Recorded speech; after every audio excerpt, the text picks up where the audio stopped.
Have you ever sat through a celebration of your own life's work only to realize you're not the one being celebrated? It's a quiet, surreal form of erasure, watching someone else accept applause for the architecture you bled to build. The day Innovate Tech Solutions announced the success of Project Chimera, they called my partner, Alex Vance, a visionary. He stood in the spotlight, accepting praise for a digital cathedral he had never laid a single stone for. I was merely the ghost in the machine he had so masterfully sold. His performance was flawless, his confidence absolute. But confidence leaves no data trail. My work, on the other hand, had left an immutable digital footprint on everything it touched. The challenge, then, wasn't to prove a lie, but to dismantle a truth everyone already believed. How do you deconstruct a perfectly told story using only the silent, stubborn facts? Our partnership, Alex's and mine, was built on a division of labor I once considered perfect. I was the architect. I lived in the silent, intricate world of systems and logic, happiest when surrounded by the hum of servers and the cool blue glow of a monitor. He was the evangelist, the one who could walk into a boardroom and translate my complex frameworks into a language of opportunity and profit. He sold the stories I built. I never minded his place in the spotlight.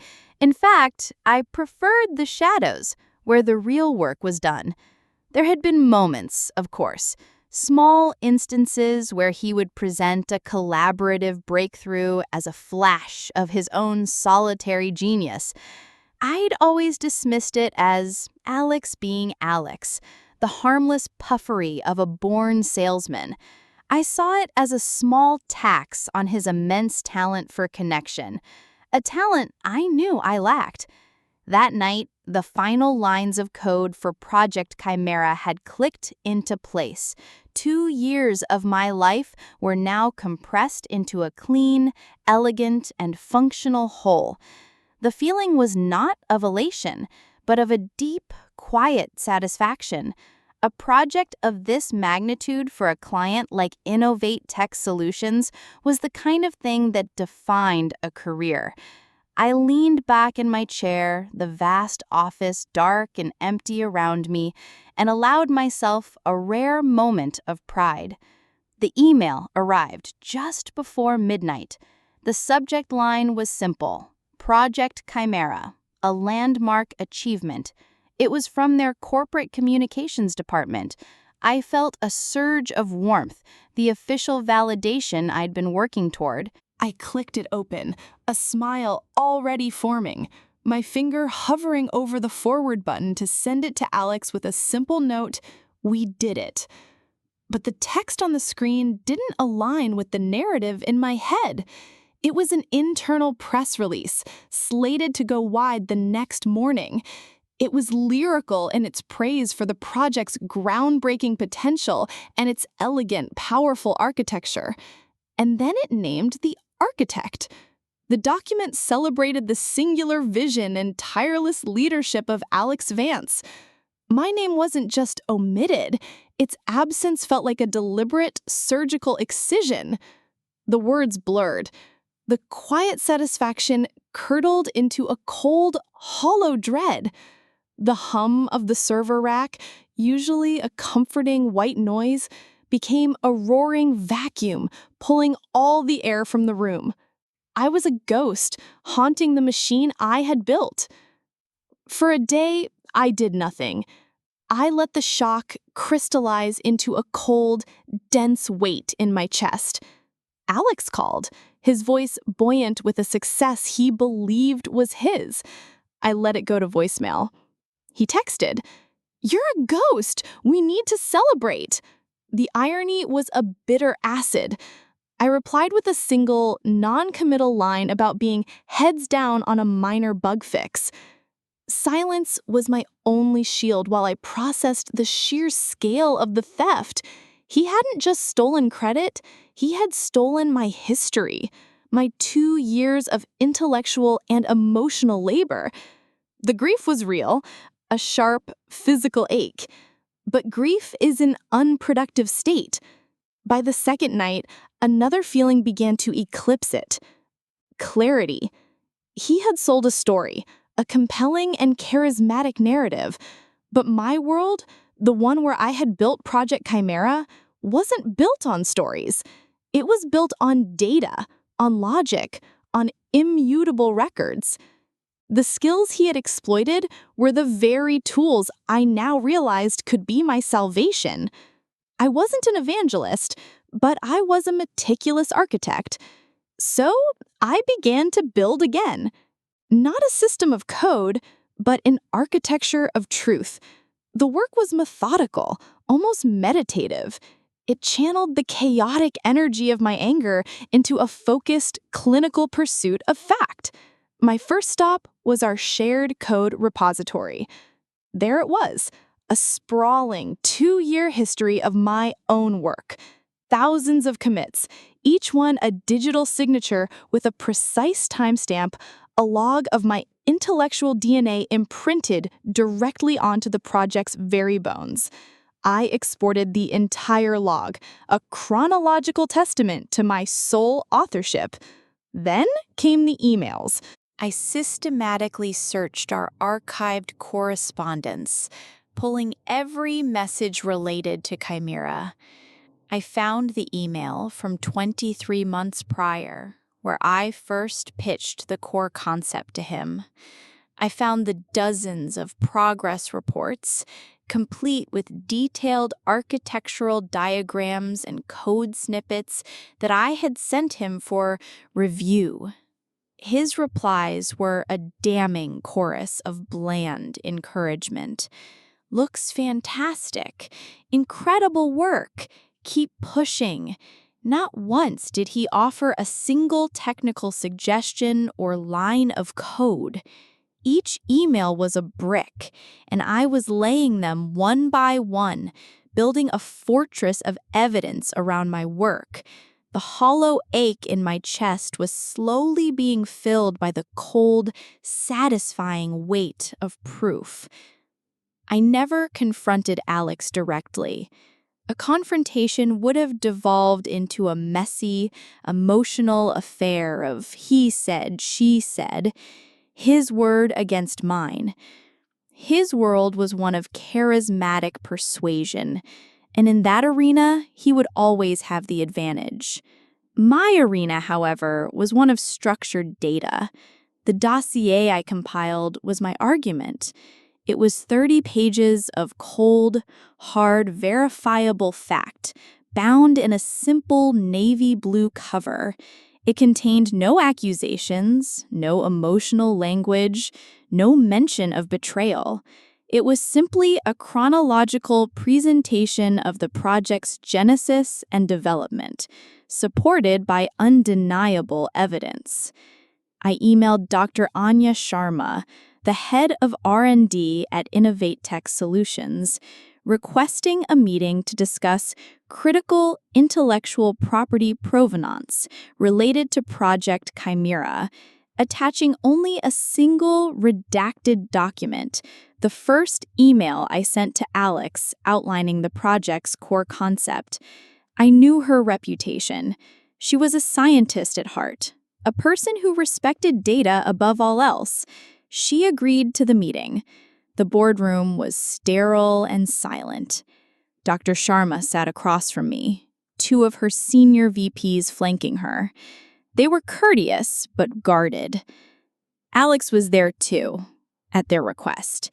He shot me a look of confused camaraderie, a look I met with a neutral calm that seemed to unnerve him more than any accusation could have.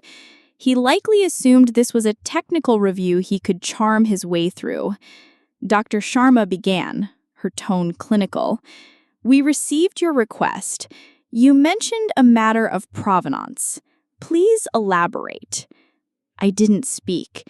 Instead, I placed a copy of the dossier in front of each of them and one in front of Alex. I believe the documentation is self-explanatory, I said. It provides a complete, time-stamped developmental history of the project from conception to completion. The silence in the room became heavy, punctuated only by the soft rustle of turning pages. I watched their faces. The VP's expressions shifted from polite interest to focused concentration, then to thinly veiled alarm. Dr. Sharma's face was unreadable, her eyes scanning each page with methodical precision. But I watched Alex. He paled. As he turned the pages, he was seeing the architecture of his lie being dismantled piece by piece. The initial concept email, the repository commit logs, thousands of them, all under my name. The detailed progress reports, my diagrams stark against his one-line replies. He was seeing the digital ghost he thought was invisible, made solid and undeniable. He started to stammer, something about our synergistic process and how I was the details guy, while he was the visionary. Dr. Sharma didn't even look up from the page. "The vision," she said, her voice cutting through his explanation without a trace of emotion. "The vision appears to have been documented in an email from this account 2 years ago. The details, as you call them, seem to be the entirety of the project's codebase." She finally looked at him, and her quiet, factual statement landed with the force of a final verdict. The show was over. The story had collapsed under the weight of the evidence. I hadn't raised my voice, hadn't made a single accusation. I simply let the truth speak for itself. Alex left the boardroom without another word. There was no grand explosion, no final, desperate argument. There was only a quiet, deflating acceptance as the structure of his narrative crumbled around him. After he was gone, Dr. Sharma looked at me, her expression not one of sympathy, but of clear-eyed professional assessment. "The integrity of our partnerships is non-negotiable," she stated simply. It wasn't an apology, it was a statement of fact, an acknowledgement that a critical system error had been identified and corrected. I felt no surge of triumph, no satisfying rush of victory. What I felt was something far more profound, the restoration of order. It was like watching a complex equation finally resolve to a simple, elegant solution. The consequences for Alex were swift and silent. Innovate Tech Solutions terminated their engagement with our former partnership immediately, citing a fundamental breach of professional ethics. His name, once synonymous with promising innovation, became a liability. His currency was charisma and storytelling, but when the story was proven false, the currency was worthless. I never heard from him again, and I never sought to. His chapter in my life was closed, not with anger, but with the quiet finality of an archived file. He was a variable in an equation that had been solved and no longer required consideration. 2 weeks later, Dr. Sharma offered me a new proposal. It wasn't just a contract to continue my work on Project Chimera. It was a director-level position to lead a new division of systems architecture within Innovatech. The partnership was founded not on a division of labor between a visionary and a technician, but on a mutual respect for verifiable truth and demonstrable competence. I was no longer the ghost in the machine. I was acknowledged as its architect. In my new role, I learned to present my own work, to translate my own intricate frameworks into the language of opportunity. I discovered that the ability to articulate one's own value is not a sales tactic. It is an essential component of intellectual ownership. The true vindication was not in seeing a betrayal punished, but in the quiet sovereignty of my own future.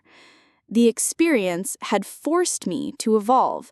I was still the architect who loved the silent world of logic, but I was no longer content to remain in the shadows. I had learned, out of necessity, that building the work is only half the task. The other half is building the framework of truth that must surround it. The peace I found wasn't from winning a battle, but from the realization that I could build my career and my life on a foundation so solid and so entirely my own that no one could ever steal it from me again. A well-told lie may command the spotlight, but a well-documented truth owns the stage itself. Reclaiming your narrative isn't about revenge, but about restoration, a theme we delve into deeply in every account shared here at Mia Stories. For more accounts of strategic resilience and the power of quiet truth, subscribe to Mia Stories. Have you ever found that the most effective response is not emotional, but methodical? Share your perspective in the comments.